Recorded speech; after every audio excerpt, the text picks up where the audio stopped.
For years, sequence models in AI often meant recurrent or convolutional networks. They were effective, but there was always this nagging issue with efficiency, especially for long sequences. Exactly. Imagine reading a book word by word, remembering everything that came before.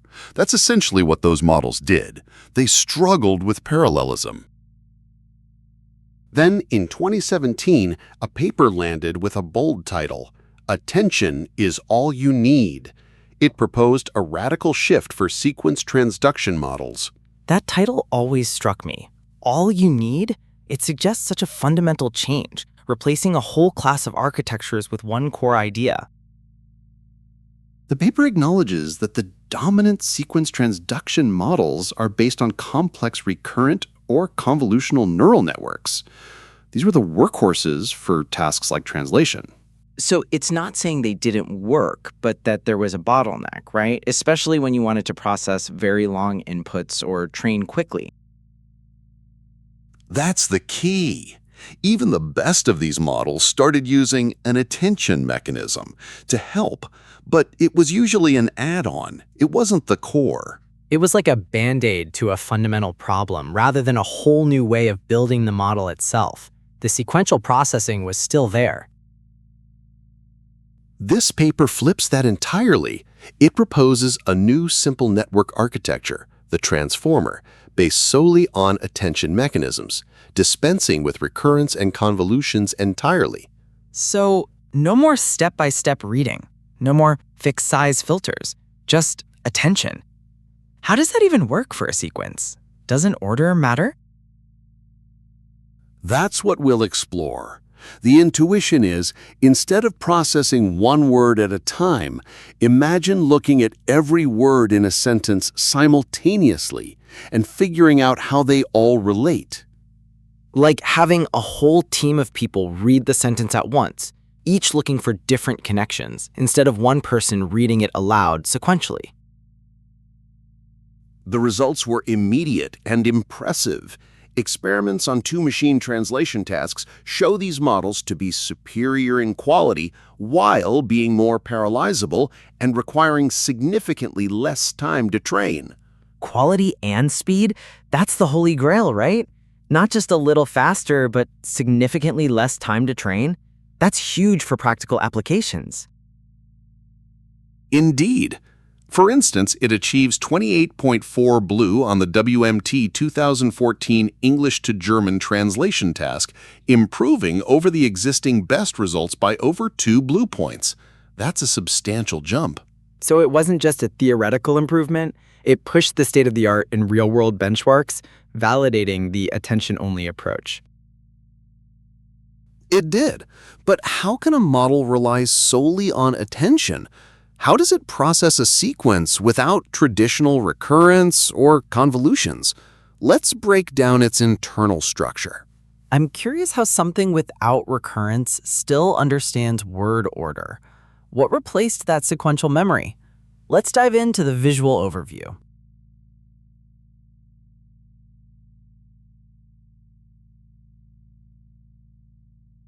To start, let's visualize the transformer as a black box. In a machine translation task, it would take a sentence in one language and output its translation in another. This is what we expect from any sequence-to-sequence model. We've seen this general shape before. So what's inside the box that makes it different? Inside, we see an encoding component, a decoding component, and connections between them. This encoder-decoder structure is familiar from other models.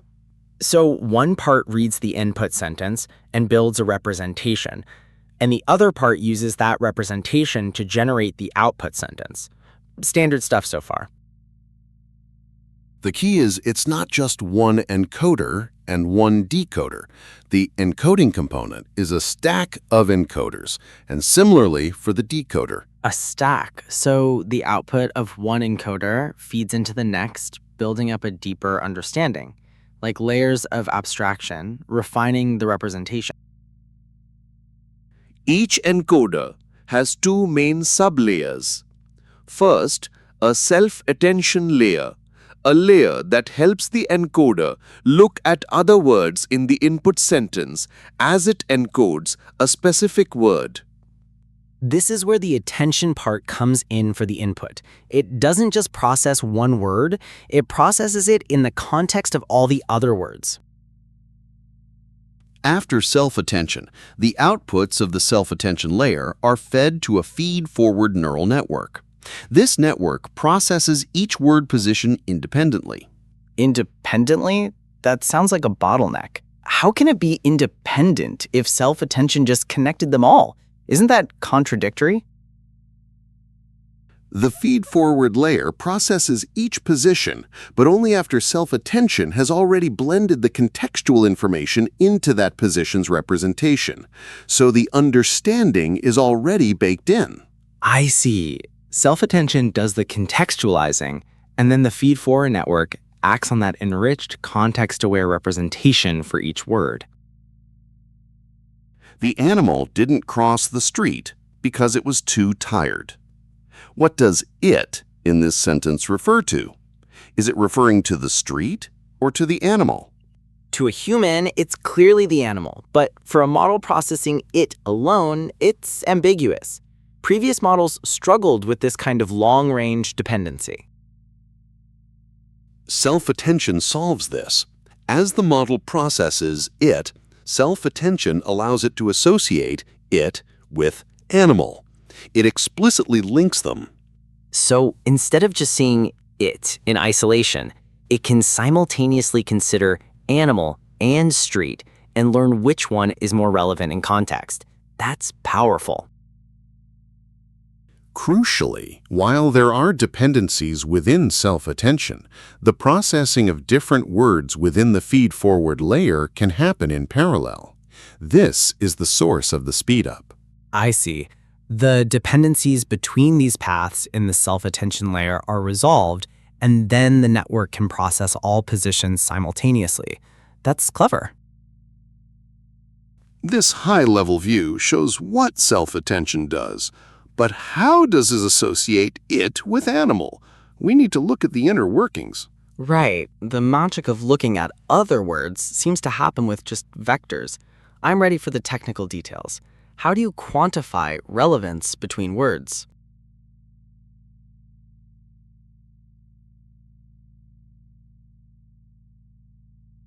The first step in self-attention is simple. For each input word, create 3 vectors from each of the encoder's input vectors. These are projections. So each word embedding, which represents the word itself, gets transformed into 3 new vectors. What are these 3 vectors, and why 3? These are the query vector, a key vector, and a value vector. These names come from retrieval systems, and they're central to understanding attention. Query, key, value. It sounds like I'm asking a question, and there's a key that matches it, and a value that's returned. Is that a good analogy? That's a very good starting intuition. Think of it like a library. Your query is what you're looking for. The keys are like the index cards of the books, and the values are the books themselves. So the query for it would look for keys that match its context, and the matching keys would point to values, the actual meaning of words like animal. These Q, K, and V vectors are not arbitrary. They are created by multiplying the embedding by 3 matrices that we trained during the training process. So the model learns how to transform each word into its query, key, and value representations. This isn't hand-engineered. It's learned from data. Next, we calculate a score. If we're processing thinking, we score each word of the input sentence against this word. How relevant is each other word to thinking? This is where the looking at other words becomes explicit. For thinking, I need to see how much attention it should pay to the, self-attention, or anything else.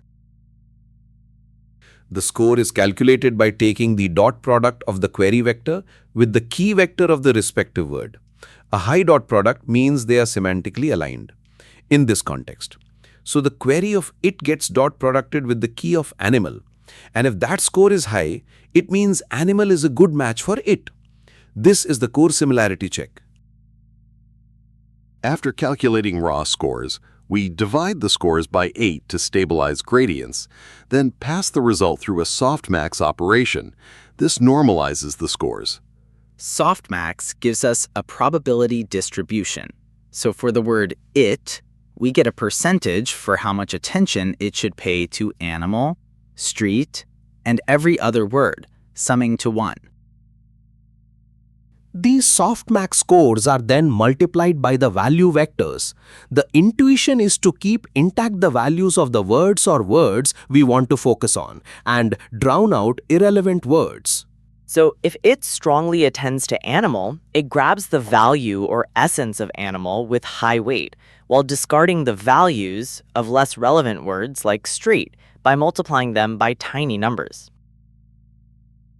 Finally, we sum up the weighted value vectors. This produces a single context-rich vector for the current word. That is the output of the self-attention layer at this position. This means each word's output is not just its original embedding, but a blend of its own meaning and the meanings of all other relevant words in the input. That's a powerful transformation. This attention is lookup analogy is good for intuition, but remember, it's not a discrete search. It's a continuous, differentiable weighting mechanism, learned end-to-end for optimal blending. So it's not searching for the best match, but rather learning the best way to combine all available information to create a richer representation for each word. It's an interpolation. Now that we understand how the transformer builds these rich, contextual representations, let's see how this foundational idea was extended to create BERT, a true powerhouse in language understanding. The encoder's ability to see the whole sequence at once seems perfect for pre-training. I'm excited to see how BERT leverages this for general language understanding.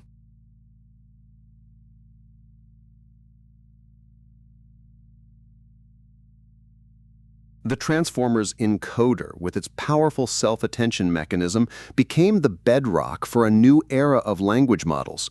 One of the most impactful was BERT. So BERT essentially took the transformer encoder, that stacked self-attention and feed-forward structure we just detailed, and made it the core of a language model. No decoder then? Precisely. BERT, as its full name reveals, stands for Bidirectional Encoder Representations from Transformers. The encoder is the star here, not the full encoder-decoder. Bidirectional. That must be key. We've seen bidirectional RNNs before, but the transformer's parallel attention seems to enable a much deeper form of it. BERT's innovation was to pre-train deep bidirectional representations from unlabeled text by jointly conditioning on both left and right context in all layers. This was a game changer. Conditioning on both left and right context in all layers. That's the deep bidirectional part. It's not just a superficial scan from both directions. Why is bidirectional so important, particularly with self-attention? Don't traditional attention mechanisms already see the whole sequence? Traditional attention might see the whole sequence, but models like GPT, from that era, were often unidirectional in their pre-training, predicting only future words. BERT allowed true context from both sides. Think of it like this. For the word bank, a left-to-right model might only know it followed river, predicting side. A truly bidirectional model, like BERT, also sees account coming, providing a richer understanding. So it's not just about seeing the whole sequence, but specifically learning representations for each word that incorporate its context from both directions simultaneously, at every layer. That makes sense for understanding. As a result, BERT became a powerful language representation model. It produces embeddings for words and sentences that are already rich with bidirectional context. So instead of training a model from scratch for each NLP task, we get a highly capable foundation model that already understands language context deeply. That's a huge efficiency gain. The power lies in its transferability. The pre-trained BERT model can be fine-tuned with just one additional output layer to create state-of-the-art models for a wide range of tasks. One additional layer? That's incredibly efficient. It means the heavy lifting of understanding language is already done, and the task-specific part is minimal. The empirical evidence was undeniable. BERT obtains new state-of-the-art results on 11 natural language processing tasks, including question answering and language inference. This wasn't just a slight improvement. It was a broad, sweeping upgrade across the NLP landscape, proving the strength of deep bidirectional transformers.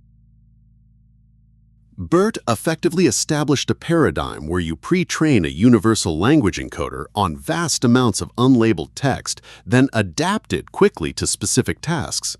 It reshaped modern NLP. It's like creating a master key for all language locks. The transformer's parallel attention and BERT's bidirectional pre-training truly changed how we approach language understanding. I'm Maya. Thank you for thinking this through with us. I'm Arjun. Another idea in 3 hours. Take care of your mind.